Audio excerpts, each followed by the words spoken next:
हाँ dear students, अपन ने solution वाला चैप्टर पढ़ा स्टार्ट किया था। उसमें कुछ बेसिक क्लासिफिकेशन एंड सॉल्यूशंस के बेसिक कॉन्सेप्ट के बारे में पढ़ा। फिर अपन ने पढ़ा था expressions of various concentrations of solution in various terms के अंदर अपन ने किया था। उसके अंदर फर्स्ट मैंने मास परसेंटेज को आपने दिखाया। मास परसेंटेज का मीनिंग मैंने बताया था number of parts of one components in grams present in 100 parts of solution in grams। ठीक है, तो इस टाइप से मास परसेंटेज के अपन ने कैलकुलेट की। अब है बेटा volume percentage. Same mass percentage की जगह वैल्यू क्या हो गया बेटा, वॉल्यूम परसेंटेज। क्या है, it is defined as the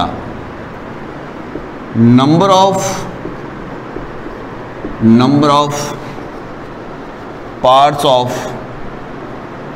one component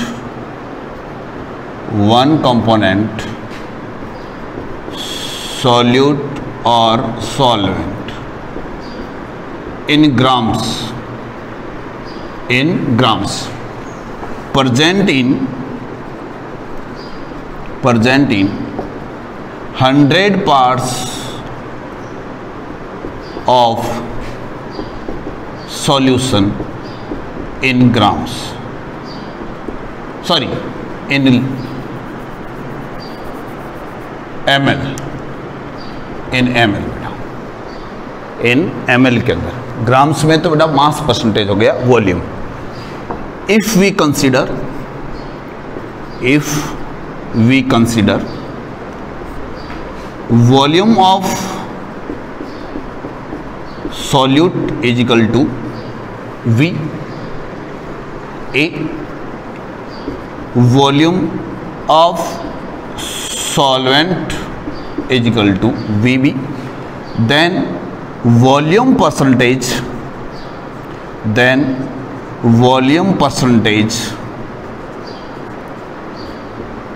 V by V percentage is equal to क्या होगा, VA upon VA plus VB multiple by 100।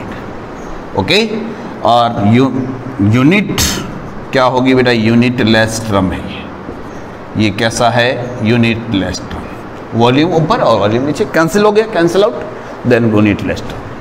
तो ये वॉल्यूम परसेंटेज हुआ बेटा। ये वेरियस एक्सप्रेशन है कंसंट्रेशन ऑफ सॉल्यूशन। ओके, तो ये हो गया। अब देखो नेक्स्ट,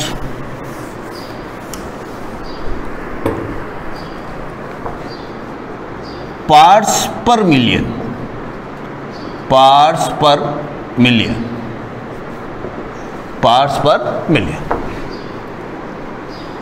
क्या है, it is defined as the total number of parts. वो मास में मास और क्या हो सकते हैं बेटा, वॉल्यूम, बोथ मास और volume of one component solute और सॉल्वेंट में से, बोथ में से कुछ भी, सॉल्यूट और solvent present in 1 million parts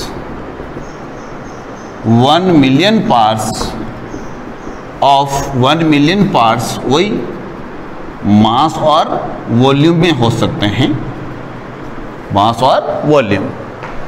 1 million parts of solution के 1 मिलियन पार्ट्स के अंदर 1 मिलियंस का मीनिंग क्या होगा, 10 to the power 6।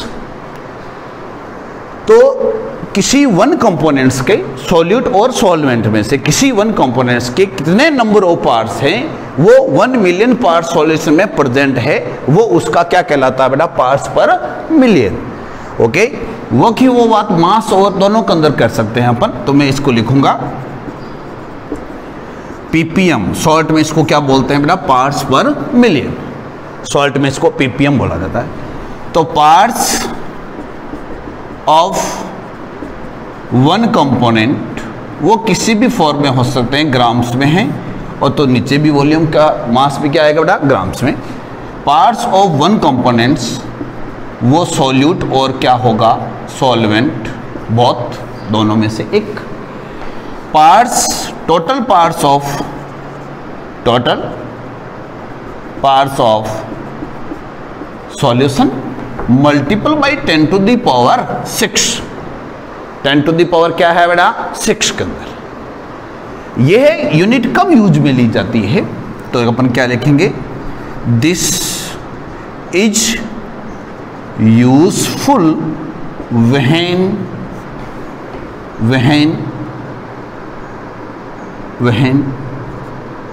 solute is present in very less amount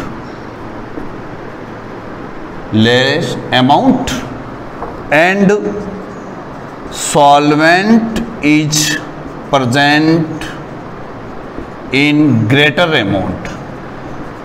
greater amount के अंदर क्या हो बेटा, बहुत ज़्यादा ग्रेटर अमाउंट के अंदर प्रेजेंट हो सॉल्वेंट, उसमें सॉल्यूट बहुत ही लेस अमाउंट के अंदर प्रेजेंट हो, तो जनरली इसका यूज किया जाता है, पार्ट्स पर मिलियंस के अंदर यूज होती है।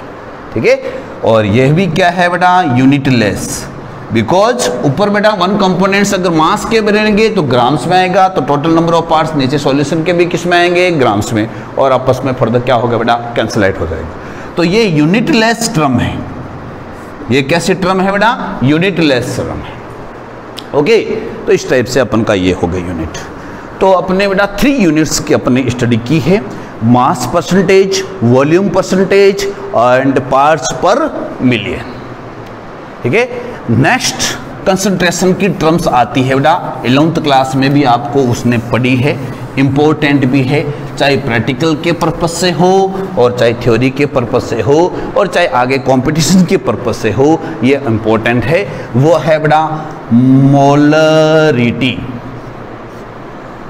MOLARITY, और इसको this is denoted by capital M, molarity. ठीक है ना, इसको कैप से किस प्रकार से डिफाइन किया जाता है, it is defined as the number of gram moles, it is defined as the number of gram moles present in 1 liter solution।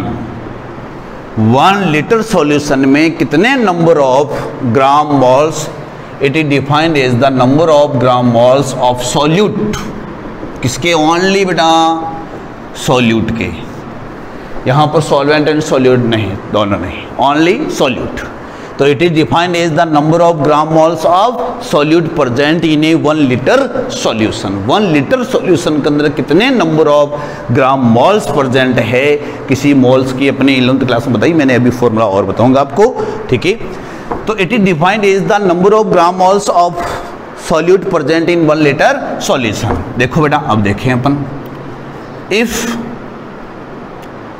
We denoted number of, केवल ग्राम मोल्स को मोल्स भी कह सकते हैं, number of gram moles, sorry ऐसे लिखें, इसको define करें तो बेटा कैसे लिखेंगे, मोलरिटी को मैं कैपिटल M, तो कैपिटल फॉर्मूला डेरिव करें तो capital M is equal to क्या होगा बेटा, number of gram moles of solute divided by volume of solution in litre में, किसमें है बेटा, लीटर में। ओके, अब नंबर ऑफ ग्राम मोल्स कैसे कैलकुलेट किए जाते हैं, ये आपको मैंने 11th क्लास में बोला था। Number of gram moles is equal to क्या होता है, गिवन मास, उसको सॉल्यूट का क्या होगा, गिवन मास अपॉन मोलिक्यूलर मास या मोलर मास, मोलिक्यूलर मास, उसके मोलिकुलर मास से उसको डिवाइडेड करने पर क्या बन जाता है बेटा, ग्राम मोल्स। अब if we consider a solute, mass of solute is equal to WA and molar mass is equal to अपन कैलकुलेट करते हैं M से, एंड वॉल्यूम को किससे करते हैं बेटा, V से। तो अपन इफ वी कंसीडर, अपन कर लें, if we consider mass of solute is equal to क्या कर ले हैं बेटा अपन, W से। मोलर मास, मोलिकुलर या molar mass is equal to of solute is equal to अपन कैलकुलेट कर लेते हैं कैपिटल M से।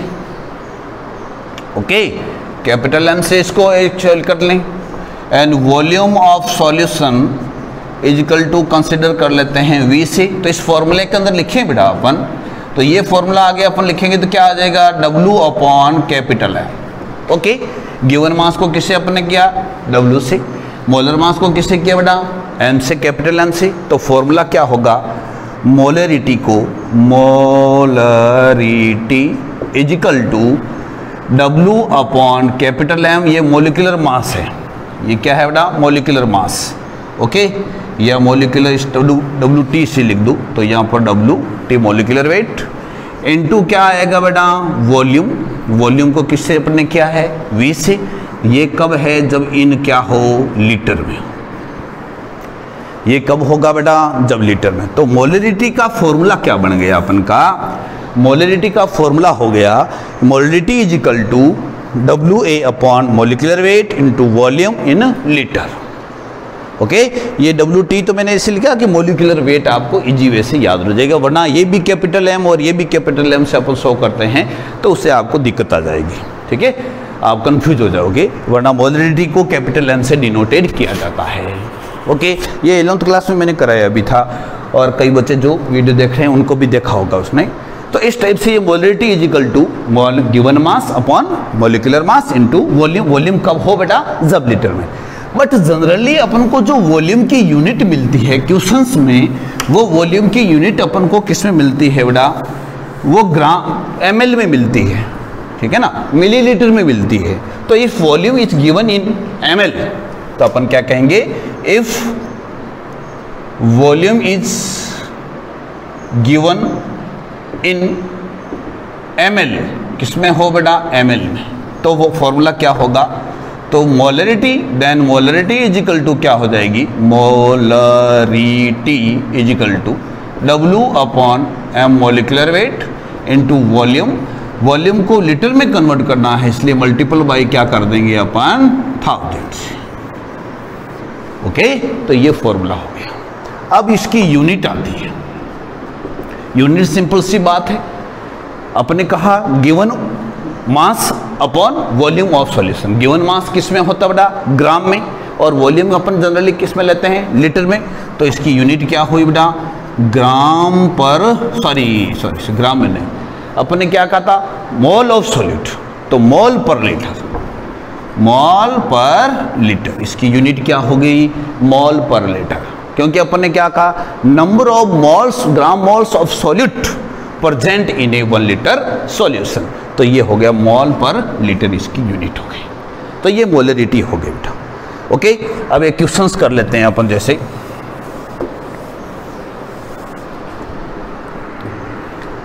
एक क्वेश्चन मैं आपको सॉल्व कराऊं, लिखूं मैं, 4 gram of NaOH, 4 gram of NaOH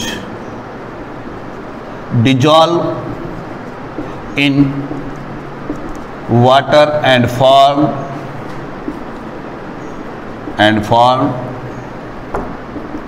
100 ml solution. 4 gram of NaOH dissolve in water and form 100 ml solution. Calculate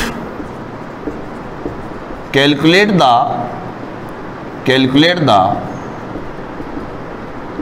molarity of this solution. इस सॉल्यूशन की अपन को क्या कैलकुलेट करनी है? मोलरिटी. देखिए बेटा, मोलरिटी का formula, molarity is equal to WA, mass कितना है? 4 gram. Molecular mass of NaOH, NaOH का मोलिकुलर मास अपन को कैलकुलेट करना है. तो इसका sodium 23, oxygen 16 and hydrogen 1 is equal to क्या हो गया बेटा? 40. तो 40 इन 100 ml सॉल्यूशन, वॉल्यूम कितना है बेटा? 100 मल्टीपल बाई क्या हो गया? 1000. 20 20 10 से 10 1 and 1, देन क्या हो गया बेटा? 1 molar. Concentration of this solution is equal to क्या हो गया बेटा? 1 मोलर. M, कैपिटल M लिखा होता है ना, इसको मोलर बोलते हैं. मोलरिटी को केवल ऐसे भी लिखा जा सकता है 1 मोलर. ओके, या इसको अपन ऐसे भी लिख सकते हैं 1 मोल पर लीटर, ऐसे भी. ओके, तो इस टाइप से ये क्वेश्चंस आते हैं अपन के, इस टाइप से अपन को सॉल्व करने हैं.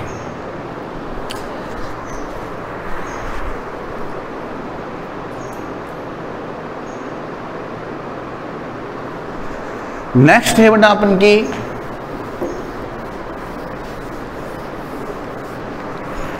नेक्स्ट कंसंट्रेशन टर्म है, इसका ही सिमिलरिटी वाली, molarity.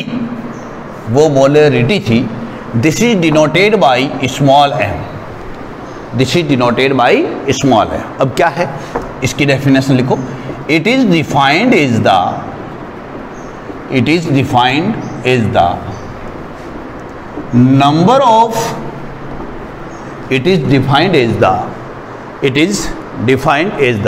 number of gram moles of solute. Number of gram moles of solute present in 1 kilogram solvent. 1 kilogram solvent के अंदर कितना प्रेजेंट है? वो 1 लीटर ऑफ सॉल्यूशन था, ये 1 किलोग्राम सॉल्वेंट में कितना प्रेजेंट है? This is known as molarity. तो molarity small m is equal to gram moles of solute divided bye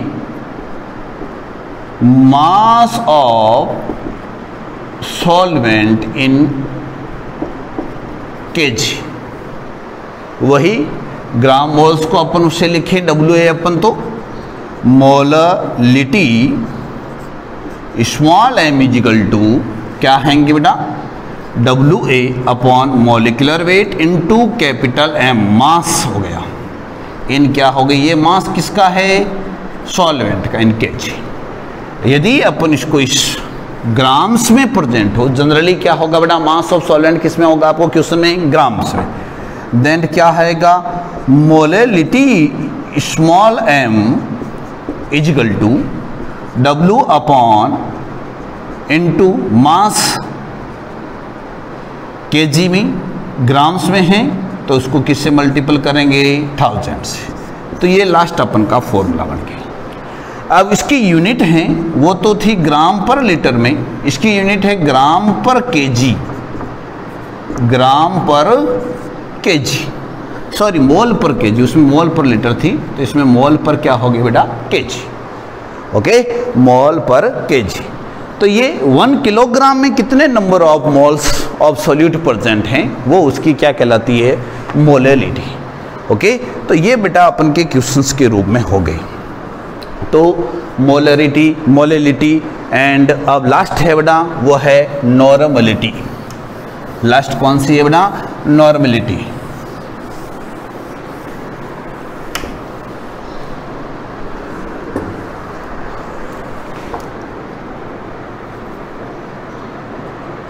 normality इसको n से रिप्रेजेंट करते हैं, कैपिटल लेटर से. और इसका क्या है बेटा? It is defined is the it is defined as the number of gram equivalent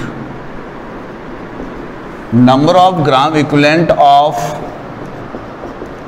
solute present in 1 liter solution। 1 litre solution में नंबर ऑफ ग्राम इक्विवेलेंट्स क्या है, कितने, 1 ग्राम मोल्स था बेटा, इसमें क्या आ रहा है, ग्राम इक्विवेलेंट्स। तो ग्राम इक्विवेलेंट्स को कैलकुलेट करना। अब ये पहले लिखे हैं अपन, normality this is denoted by capital N is equal to gram equivalent, जिसको मैं EQ से ग्राम इक्विवेलेंट EQ से रिप्रेजेंट करूं, divided by volume of solution in litre में। ये किस में है बेटा, लीटर के अंदर है। तो normality is equal to, normality N is equal to क्या होगा, ग्राम इक्विवेलेंट। ग्राम इक्विवेलेंट को कैलकुलेट करने का फॉर्मूला है बेटा, ये इधर की तरफ मैं लिखूं, ग्राम इक्विवेलेंट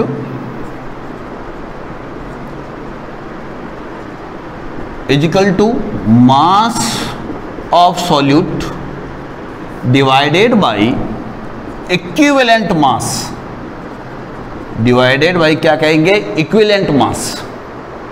इक्विवेलेंट मास क्या होता है बेटा, equivalent mass is equal to molecular mass, जितना भी कंपाउंड का मॉलिक्यूलर मास है डिवाइडेड बाय n फैक्टर से, उसके n फैक्टर से डिवाइड करने पर उसका मॉलिक्यूलर मास आता है। n फैक्टर के बारे में भी मैंने 11th क्लास में तो बताया था, कोई बच्चों को पता नहीं हो तो वो देख लें। n फैक्टर का मीनिंग होता है फॉर एसिड के लिए, फॉर एसिड होती है बेसिसिटी, उसकी क्या होती है बेटा, बेसिसिटी, और फॉर एसिड बेस के लिए होती है उसकी बेसिसिटी, सॉरी एसिडिटी, उसकी एसिडिटी कितनी है, अलग अलग है बेटा, तो ऑपोजिट में बोली जाती है। जैसे मैंने कहा H2SO4, तो इसके लिए n फैक्टर कितना होगा, नंबर ऑफ, कितने नंबर ऑफ H+ आयन ये रिलीज कर सकता है सॉल्यूशन फॉर्म में, एसिड फॉर्म में, वो उसकी क्या कहलाती है बेटा, बेसिसिटी। तो इसकी बेसिसिटी क्या होगा, इसके लिए n फैक्टर की वैल्यू कितनी होगी, 2। तो H2SO4 के लिए कितनी वैल्यू होगी इसकी बेटा, 2। ओके, तो इस टाइप से अपन को उसके ध्यान रखना होता है।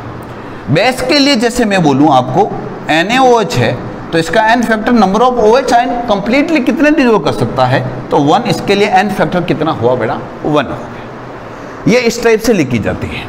ओके, अब देखो बेसिसिटी के, तो अभी मॉलिक्यूलर मास, इक्विवेलेंट वेट के लिए अपन क्या लिखेंगे बेटा, mass of solute upon equivalent mass. तो अपन क्या लिखेंगे, मास ऑफ सॉल्यूट, ये ग्राम्स में हो, अपॉन क्या होगा, solute equivalent mass, N into क्या होगा बेटा, वॉल्यूम।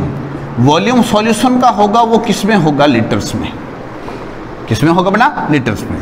तो अपन नेक्स्ट अगर normality is equal to capital N is equal to क्या होगा, इक्विवेलेंट मास को अपन W से करते हैं, इक्विवेलेंट मास को इससे कर दें अपन, इनटू वॉल्यूम अगर ml में दिया हो, वॉल्यूम किस में हो बेटा, ml में, तो मल्टीपल बाई किससे कर देंगे अपन, 1000 से। मल्टीपल बाई किससे कर दिया अपन ने, 1000 से। ओके, इस पर भी इक्वेशंस कर लेते हैं, आपको इजी वे से समझ में आ जाएगा। अब बेटा इसकी यूनिट लिखे हैं पर, तो यूनिट क्या होगी, ग्राम इक्विवेलेंट EQ पर लीटर, ग्राम इक्विवेलेंट पर लीटर होगा। उसमें मोल पर लीटर होता है मोलरिटी में, इसमें क्या होगा बेटा, ग्राम इक्विवेलेंट पर लीटर। अब मैं क्वेश्चंस लिखता हूं, आपको समझ में आ जाएगा इजी वे से। ठीक है, मैं थोड़ा सा इसको क्लियर कर लेता हूं आपके क्वेश्चंस के फॉर्म में। जैसे मैं क्वेश्चन लिखा बेटा, ये लिखे 4.9 ग्राम H2SO4 dissolved in water and formed 250 ml solution. Then calculate the then calculate the normality of this solution. तो बेटा सबसे पहले अपन को वेट लिखा है, तो नॉर्मेलिटी इजिकल टू क्या होगा, ग्राम इक्विवेलेंट, सॉरी अपन उसको लिखते हैं W अपॉन इक्विवेलेंट मास इनटू वॉल्यूम इन ml है, ml में दिया हुआ आपको, इनटू मल्टीपल बाई क्या कर देंगे 1000।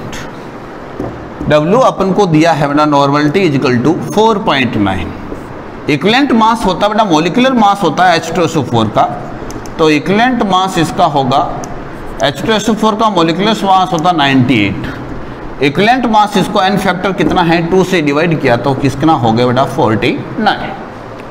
ओके, तो 49 मल्टीपल बाई कितने 250 ml और मल्टीपल बाई कितना कर दिया बेटा 1000, 10 से 1 25 4, ये 0, ठीक है, ये कितना हो गया बेटा 1 और यहाँ पर कितना आ गए 10, तो 0.4 नॉर्मल बोल सकते हैं इसको, 0.4 ग्राम इक्विवेलेंट पर लीटर ऐसे भी बोला जा सकता है, या 0.4 कैपिटल N भी लिखा जाता है यूनिट के रूप में। आपको इस प्रकार के क्वेश्चन में यूनिट को आपको क्लियरफाई करना बहुत ज़रूरी है, यूनिट के भी मार्क्स होते हैं वरना नंबर कटते हैं। तो ये बेटा कुछ आपकी कंसंट्रेशन के एक्सप्रेशंस थी इस चैप्टर की, वो अपन ने कंप्लीट की। नेक्स्ट चैप्टर का अपन का नेक्स्ट वीडियो के रूप में आगे पढ़ेंगे। ओके।